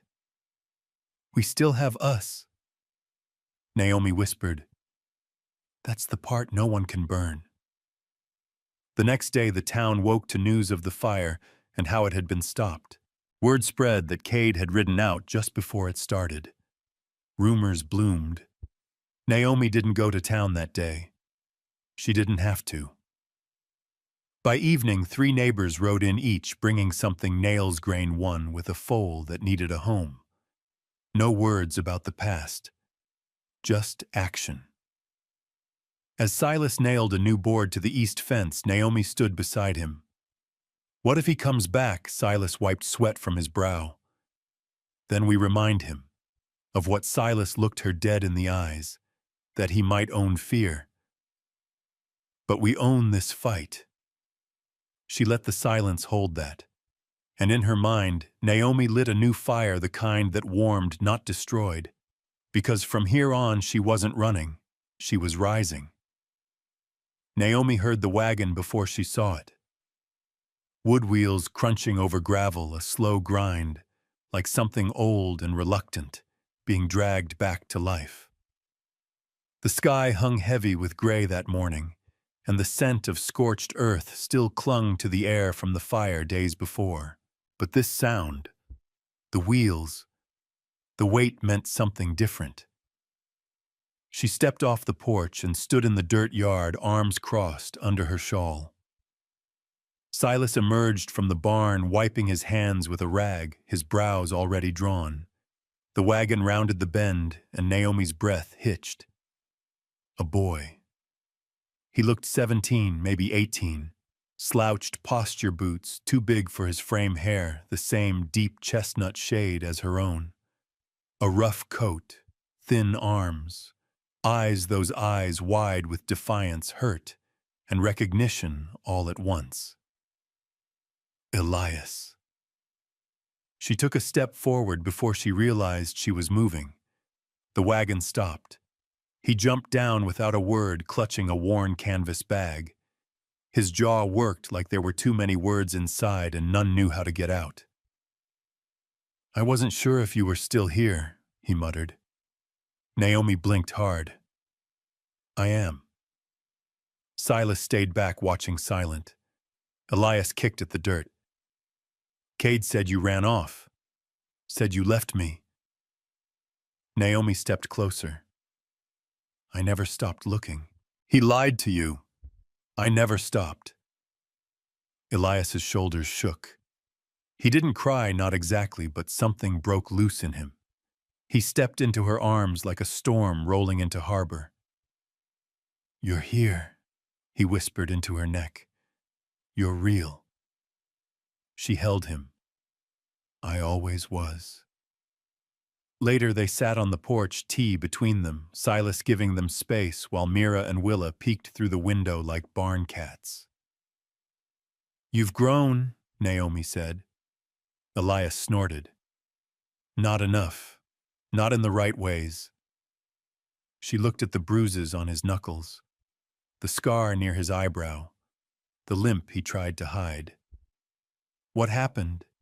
"Cade happened. He used me. Said you were dead or worse. Had me working his fences, sleeping in the loft. Said it was all I was good for."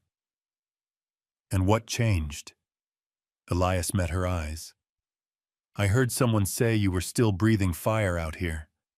That this ranch wasn't his to take. That's when I knew. If you were still fighting, then maybe I had something left in me worth saving." Naomi put her hand over his. "You always did. He just kept it buried." That night, Silas invited Elias to stay in the bunkhouse. Jed offered to show him how to repair the south corral. Hester tossed him a pair of gloves and said, "No slouching if you're under my roof."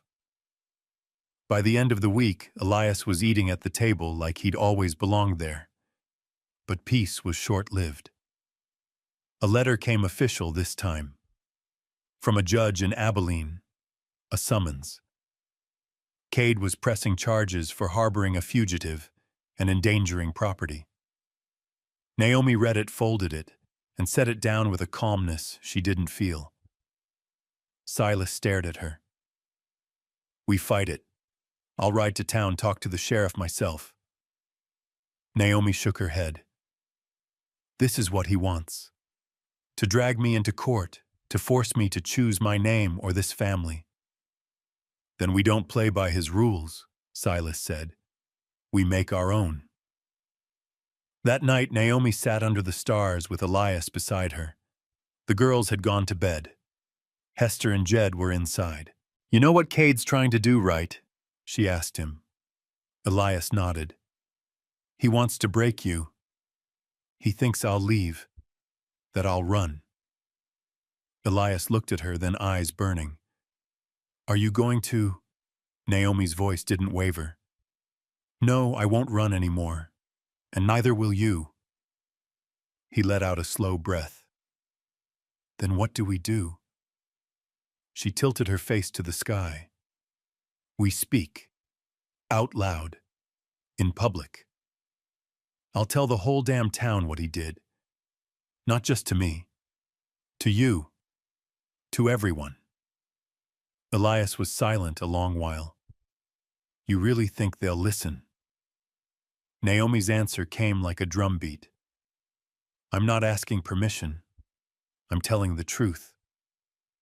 The next morning, Naomi and Elias rode into town. People stopped and stared. Naomi walked straight to the post office where the notice board hung. She pulled out a piece of paper, wrote on it, "Town meeting, Saturday, Horseshoe Hollow Ranch. Bring your questions. Bring your doubts. I'll bring the truth. Naomi." She pinned it to the board. One woman whispered, "She's asking for a fight." Naomi turned. "No, ma'am. I'm ending one." As they rode home, Elias looked over. "Ain't nobody like you." Naomi smiled. "There's more of us than you think." Because the truth wasn't something to be hidden anymore. It was meant to be said. Clearly. Loudly. Without shame. As she stood in the wind, watching the town shrink behind them, she held that truth like a banner. And in her heart, one voice rang out, "I'm not asking permission, I'm telling the truth." The wind picked up the morning of the meeting. Not a gale, but enough to lift Naomi's hair from her neck as she set out benches under the wide oak tree near the corral. It ruffled the hem of her dress and whispered across the yard, carrying the scent of ash lemon oil and cut hay. There was a strange calm to the air, as if the land itself were holding its breath.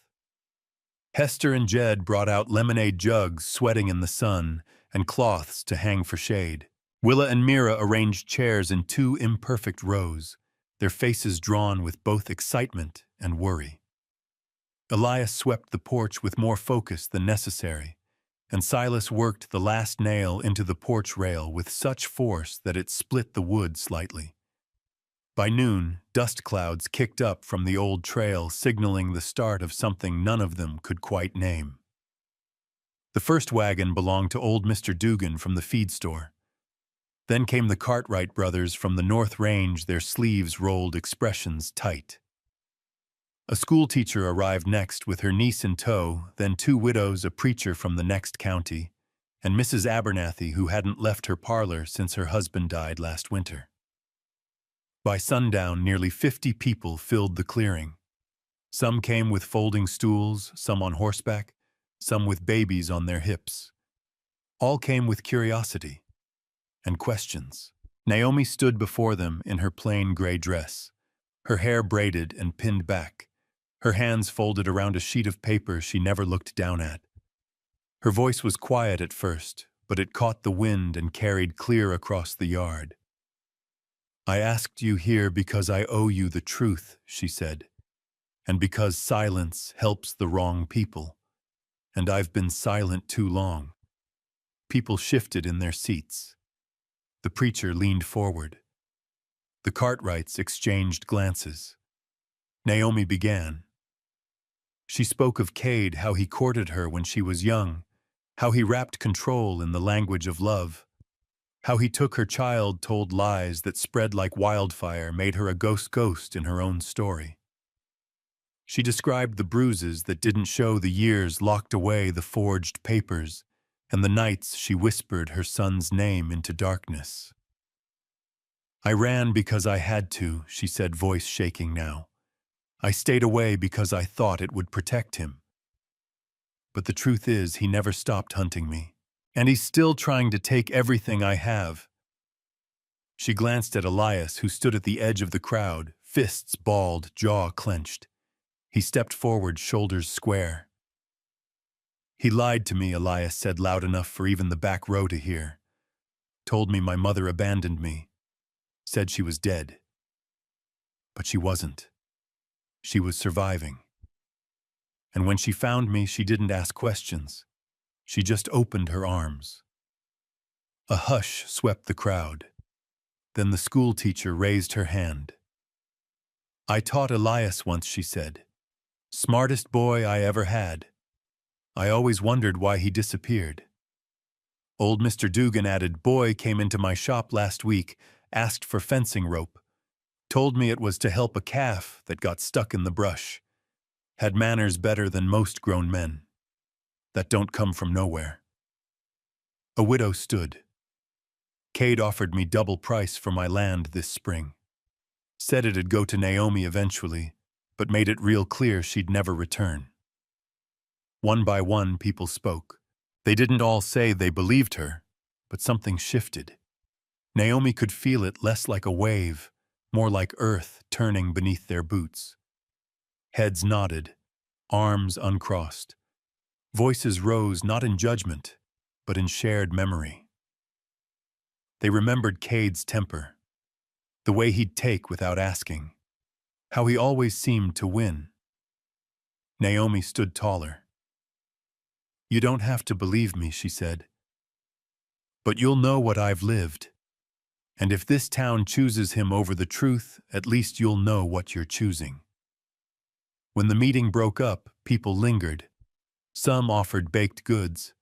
Others asked about the ranch. One woman brought a scarf she said Naomi had dropped years ago, and she'd kept it thinking maybe it would matter again one day. As the sun dropped low, painting gold across the fields, Silas came to Naomi's side. "You said it all. You did it," he said, eyes scanning her face for what she wasn't saying. Naomi looked past him to the edge of the land, where Cade's ranch sat like a splinter under the skin of the world. "He's not done." "Not yet." Silas nodded. "Then we keep standing." She touched his hand. "It's not just my fight anymore. You all stood with me. That means something. You made this place worth standing for."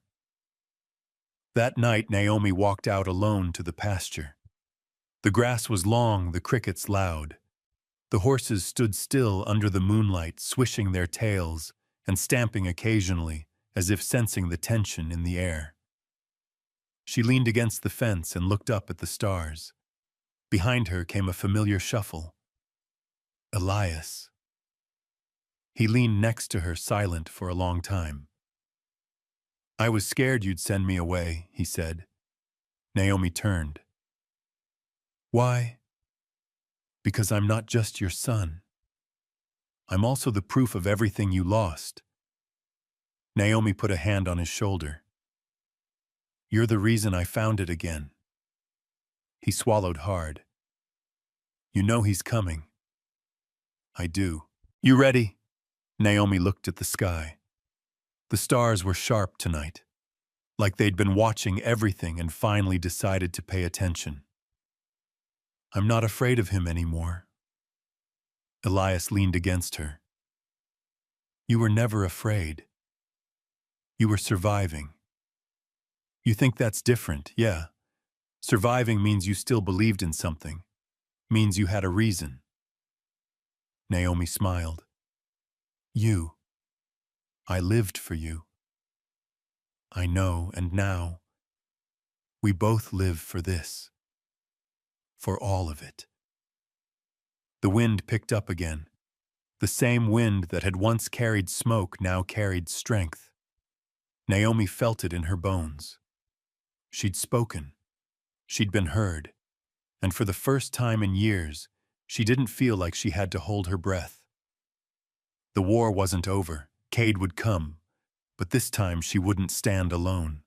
And in the hush of the pasture with Elias by her side, she let the words rise again. "I'm not afraid of him anymore."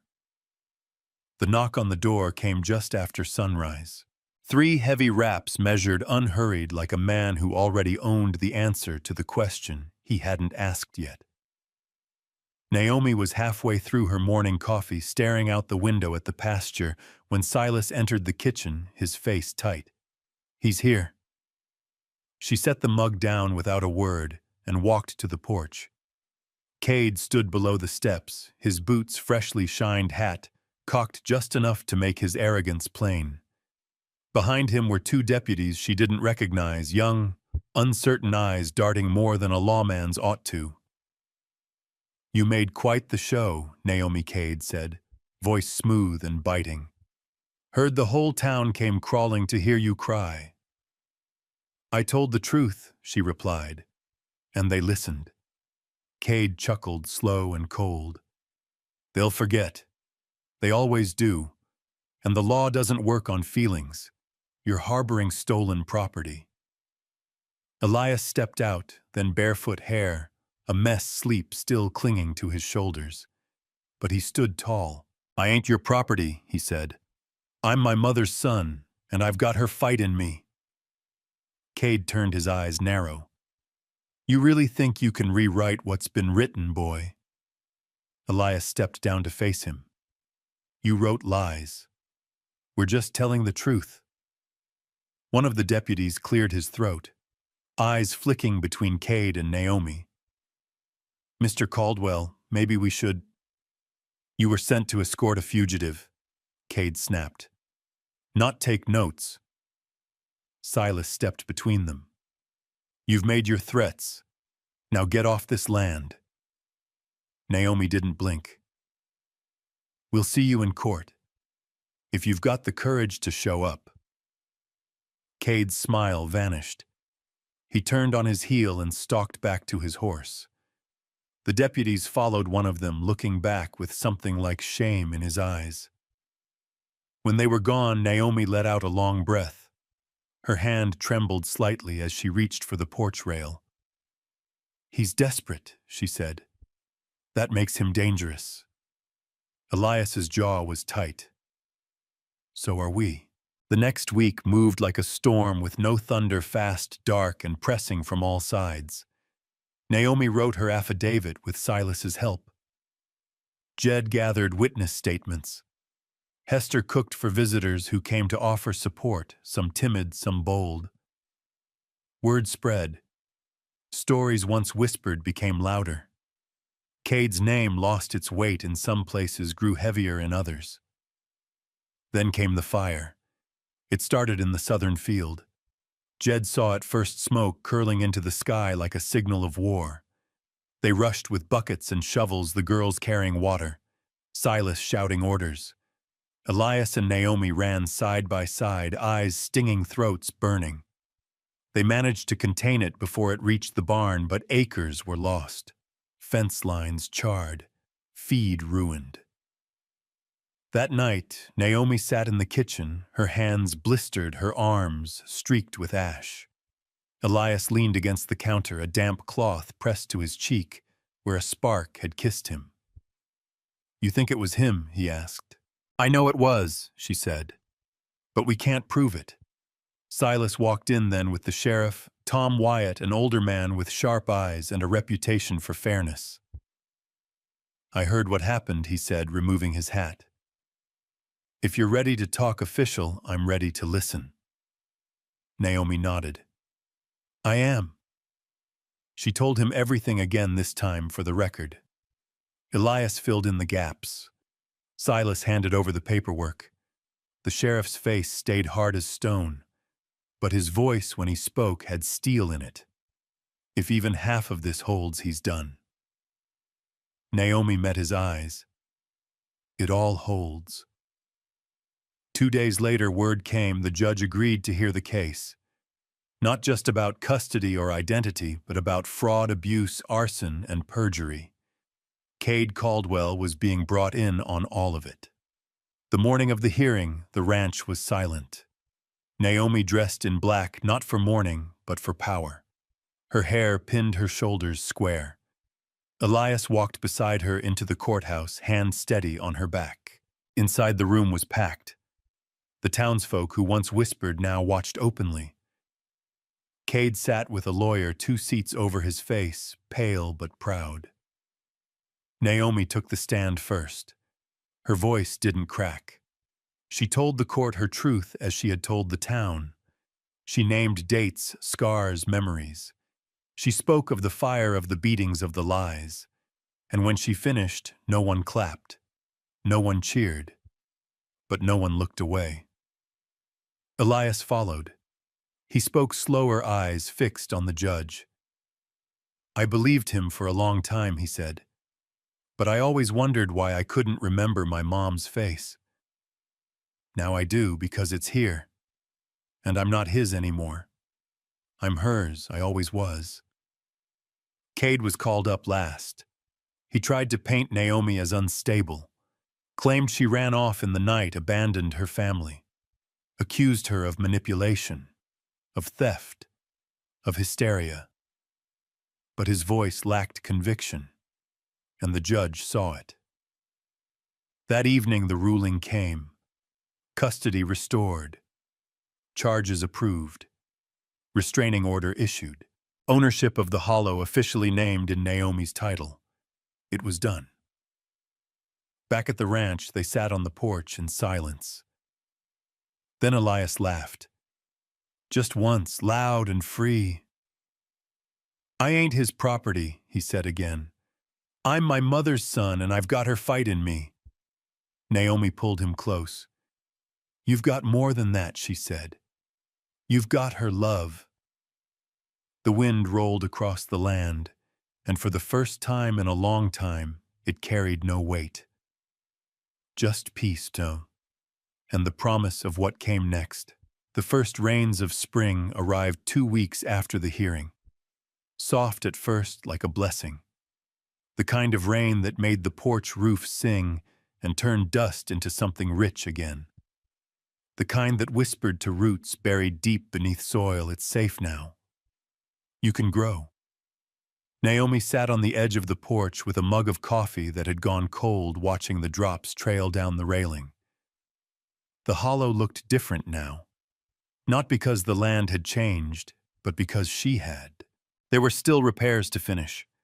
Burned posts to replace. Chickens to wrangle. But none of it felt heavy anymore. Not like it had.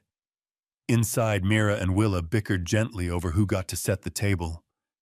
Hester sang low while stirring something sweet on the stove. Elias was out with Jed working on the far paddock, their laughter drifting like wind through the grass. Naomi closed her eyes and breathed. The door creaked open behind her. Silas stepped out, 2 mugs in hand. He sat beside her, passing one over. "Still cold," he said. She smiled. "Doesn't matter."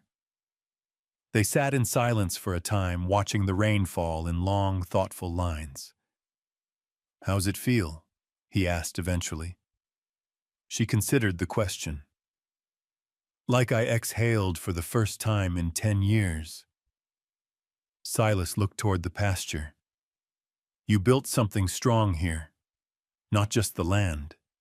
The people. The truth." Naomi nodded.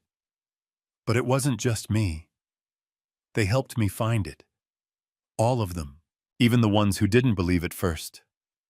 Silas grinned. "You gave them a reason to. That's no small thing." Later that afternoon, a knock came at the door. It wasn't loud, not urgent. Naomi opened it to find the preacher standing in the drizzle, hat in hand.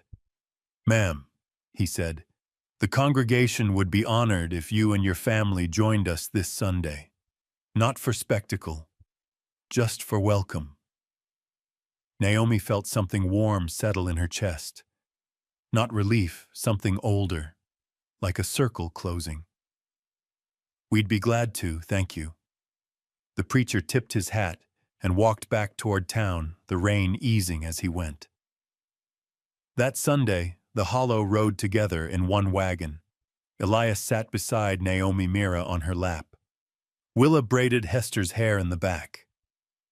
Silas drove with quiet pride. They pulled into the churchyard to find a crowd already gathered, but not staring, not whispering, just waiting.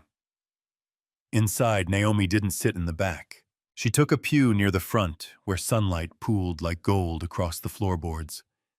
As hymns rose and voices joined, she looked around, not for danger, not for judgment, but for presence, for community. And she saw it. After the service, folks shook her hand, brought pies, asked about calves and spring planting. No one asked about Cade. No one had to. Back at the ranch that evening, Elias brought out a box from the loft. Inside were bits of his past, buttons, drawings, a photo bent at the corners. He placed it on the table. "Thought we could start a real family box," he said, "for the stuff we want to keep." Naomi nodded, tears pricking her eyes. She added a letter she'd written but never sent. Willa added a wooden carving. Mira slipped in a pressed flower. Jed dropped in a horseshoe. Hester a ribbon from her youth. Silas added a key. Naomi raised an eyebrow. What's that to phone? The barn, he said. Thought maybe someday it might be yours. Officially. She looked at him. It already is, but I'll take the key anyway. Spring turned to summer. The girls grew stronger, louder, more free. Elias learned to ride bareback. Jed took over the east field. Hester opened a pie stand on Sundays. And Naomi woke each morning with peace in her bones. Some nights she still dreamed of Cade, of running. But in those dreams now, she always turned to face him. And he always faded first. One afternoon, Elias found her in the barn fixing a broken latch. You ever think about leaving? He asked. She looked up. Leaving the hollow. He nodded. I used to. Every day. Thought freedom meant distance. But now I know it means choosing where you belong. He nodded slowly. I think I want to stay. Build something here. Maybe for good. She stood brushing dust from her hands. Then build it, and make sure it's yours. They walked back to the house side by side. By the time fall came, the ranch had changed in small ways. A new gate, a second well, a wind chime on the porch that sang in storms. But the biggest change wasn't seen. It was felt. Naomi stood in the field one evening watching the girls chase fireflies, Elias sitting with Silas on the fence rail. Her hands were calloused. Her heart was full. Everything Cade had tried to take, she had rebuilt. Not with revenge, not with anger, with truth and love and time. And though scars remained, they no longer ruled her. As stars blinked awake in the darkening sky, she closed her eyes and whispered, We were never broken. We were just waiting to begin again. And they had. At Horseshoe Hollow, under wide skies and quiet strength, they had begun again. And this time no one could take it from them.